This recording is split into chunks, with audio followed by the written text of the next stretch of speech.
Breaking news Palnadu జిల్లాలో ఘోర road ప్రమాదం జరిగింది. నర్సారావుపేట మండలం పెట్లూరివారిపాలెం దగ్గర ట్రావెల్స్ బస్సు బోల్తా పడింది. ఈ ప్రమాదంలో ఒక మహిళ మృతి చెందింది. మరో ముగ్గురికి ఈ ప్రమాదంలో గాయాలయ్యాయి. కర్ణాటక నుంచి యానాం వెళుతోంది బస్సు. తులసి ట్రావెల్స్ బస్సుగా చెప్తున్నారు. రోడ్డుపై పడిన చెట్టును తప్పించబోయి ఈ బస్సు బోల్తా పడింది. ప్రమాదం జరిగిన సమయంలో బస్సులో మొత్తం 39 మంది ప్రయాణికులు ఉన్నారు. మృతి చెందిన మహిళ విజయవాడకు చెందిన దివ్యగా గుర్తించారు. గాయపడిన వారిని చికిత్స కోసం నర్సారావుపేటలోని ఓ ప్రైవేట్ ఆసుపత్రికి తరలించారు.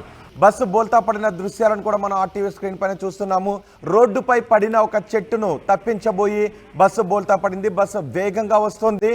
ఒడిశా రిజిస్టర్డ్ బస్ అది. ఒడిశా రాష్ట్రంలో రిజిస్టర్ అయిన బస్ అది.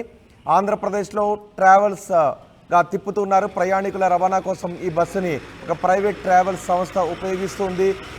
రోడ్డుపై పడిన చెట్టుని తప్పించబోయి బస్సు బోల్తా పడింది. ప్రమాదంలో మహిళ విజయవాడకు చెందిన మహిళ గాయపడింది, చనిపోయినట్టుగా తెలుస్తుంది. ముగ్గురు తీవ్రంగా గాయపడ్డారు.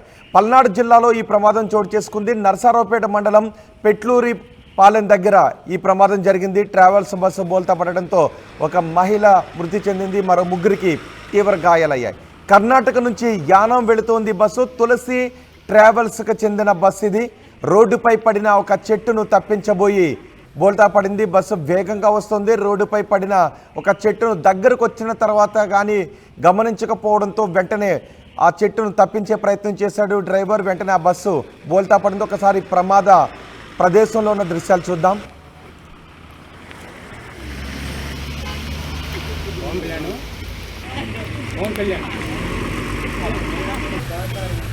ప్రమాదం గురించి మరింత సమాచారం మా ప్రతినిధి రామారావుతో మాట్లాడదాం. రామారావు, ఈ ప్రమాదం బస్సును తప్పించబోయే జరిగిందా? దగ్గరకు వచ్చిన తర్వాత కానీ చెట్టును డ్రైవర్ చూడలేదా? ఏదైతే నరసరావుపేట మండలం పెట్లూరివారిపాలెం వద్ద జరిగినటువంటి రోడ్డు ప్రమాదం, రోడ్డు మీద పడ్డటువంటి చెట్టుని ఆలస్యంగా డ్రైవర్ గుర్తించడం వల్ల ప్రమాదం జరిగింది. అయితే కర్ణాటకలోని గంగావతి నుంచి తులసి ట్రావెల్స్ కి సంబంధించినటువంటి బస్సు యానాంకు బయలుదేరింది. నరసరావుపేట మండలం పెట్లూరివారిపాలెం వద్ద ఏదైతే అక్కడ రాత్రి మొత్తం వర్షం కురిసింది. గాలులకి రోడ్డు మీద చెట్టు కూలిపోయినటువంటి పరిస్థితి ఉంది. అయితే డ్రైవర్ వేగంగా వస్తున్న సమయంలో ఒక్కసారిగా చెట్టు రోడ్డు మీద పడ్డటువంటి చెట్టును గుర్తించడం అనేది చాలా ఆలస్యంగా గుర్తించారు. అయితే చెట్టును తప్పించే క్రమంలో చెట్టు మీద నుంచి వెళ్ళినట్లయితే ప్రమాదం జరుగుద్దని భావించి చెట్టును తప్పించేందుకు సైడ్ తిప్పడం జరిగింది. అయితే ఆ వేగంగా ఉన్నటువంటి బస్సును ఒక్కసారిగా టర్న్ చేయడంతో వెంటనే అక్కడ అది అదుపు తప్పి బోల్తా పడినటువంటి పరిస్థితి ఉంది. ఈ ఘటనలో విజయవాడకు చెందిన మహిళ దివ్య అనే మహిళ స్పాట్ లోనే మృతి చెందింది. అయితే దివ్య సీటు పక్కనే ఆమె కొడుకు కూడా ఉన్నాడు. 10 ఏళ్ల కొడుకు వరుణ్ ఉన్నాడు. అయితే అతనికి మాత్రం స్వల్ప గాయాలయ్యాయి. ప్రమాదం జరిగిన సమయంలో మొత్తం ఏదైతే ప్రైవేట్ ట్రావెల్ బస్సులో 39 మంది ఉన్నారు. అయితే వీళ్ళలో ముగ్గురికి మాత్రం తీవ్ర గాయాలైనటువంటి పరిస్థితి ఉంది. మరో 19 మందికి స్వల్ప గాయాలయ్యాయి. ప్రమాదం జరిగిన విషయం తెలుస్తున్నటువంటి అధికారులు అక్కడికి చేరుకొని క్షతగాత్రులందరినీ కూడా నరసరావుపేటలోని ప్రైవేట్ ఆసుపత్రికి తరలించడం జరిగింది. అయితే తీవ్రంగా గాయపడ్డ ముగ్గురు ఏదైతే బస్సు డ్రైవర్ తో పాటు మరో ఇద్దరికి తీవ్ర గాయాలయ్యాయి. వాళ్ళని ప్రభుత్వ ఆసుపత్రికి తరలించి చికిత్స అందిస్తున్నారు. మిగతా 19 మంది స్వల్ప గాయాలైనటువంటి వాళ్ళందరినీ కూడా ప్రైవేట్ ఆసుపత్రిలో చికిత్స అందించడం జరుగుతుంది. అయితే ప్రధానంగా బస్సు ప్రమాదానికైతే మాత్రం డ్రైవరు ఆలస్యంగా రోడ్డు మీద పడ్డటువంటి చెట్టును గుర్తించడం వల్ల జరిగింది. ఓవర్ స్పీడ్ లో ఉంది. అదే సమయంలో చెట్టును తప్పించబోయి ఒక్కసారిగా బస్సు బోల్తా పడింది. సో ఈ బస్సు బోల్తా పడ్డ సమయంలోనే విండో సైడ్ కూర్చున్నటువంటి దివ్య అనే మహిళ బస్సు ఒకసారిగా అద్దం పగిలిపోయి బస్సులోంచి బయటపడ్డ వెంటనే రోడ్డు మీద పడ్డ వెంటనే బస్సు ఆమె మీద పడటంతో ఆమె స్పాట్ లోనే చనిపోయినటువంటి పరిస్థితి ఉంది. రోహిత్, రైట్. డ్రైవర్ కానీ ఆ సమయంలో ప్రయాణికులు కానీ ఏం చెప్తున్నారు? అయితే రోహిత్, ప్రయాణికులు అయితే మాత్రం బస్సు ఒకసారిగా, ఎందుకంటే ఆ తెల్లవారుజామున సమయంలో అందరూ నిద్రపోతున్నారు. ఒక్కసారిగా సడన్ గా బస్సు పొదుపులకు లోనైంది.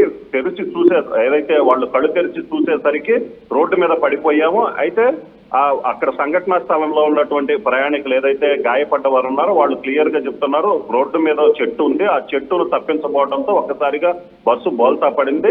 అయితే ఈ ఘటనకు సంబంధించి డ్రైవర్ ఎవరైతే ఉన్నారో డ్రైవర్ కూడా తీవ్ర గాయాలవడంతో ప్రస్తుతం అతను నరసరావుపేట ప్రభుత్వ ఆసుపత్రిలో చికిత్స పొందుతున్నారు. ప్రధానంగా అయితే మాత్రం రోడ్డు మీద పడ్డటువంటి చెట్టు వల్ల ఈ ప్రమాదం జరిగిందని అక్కడ ఉన్నటువంటి ఏదైతే గాయపడ్డ వారు చెప్తున్నారు. రోహిత్, రైట్ రామారావు. పల్నాడు జిల్లాలో ఘోర రోడ్డు ప్రమాదం చోటు చేసుకుంది. కానీ ఈ ప్రమాదంలో ఎక్కువ మంది సేఫ్గానే బయటపడటం నిజానికి కొంత వెల్కమ్ చేయాల్సిన విషయం. నరసరావుపేట మండలం పెట్లూరు వారి పాలెం దగ్గర ట్రావెల్స్ బస్సు బోల్తా పడింది. బస్సులో సుమారు 38 మంది ప్రయాణికులు ఉన్నారు. రోడ్డుపై ఉన్న చెట్టును తప్పించబోయి బస్సు బోల్తా పడింది. డ్రైవర్ వేగంగా రావటం, దగ్గరకు వచ్చిన తర్వాత కానీ బస్సును డ్రైవర్ చెట్టును చూడకపోవడంతో ఈ ప్రమాదం చోటు చేసుకుంది. బస్సు పూర్తిగా బోల్తా పడింది.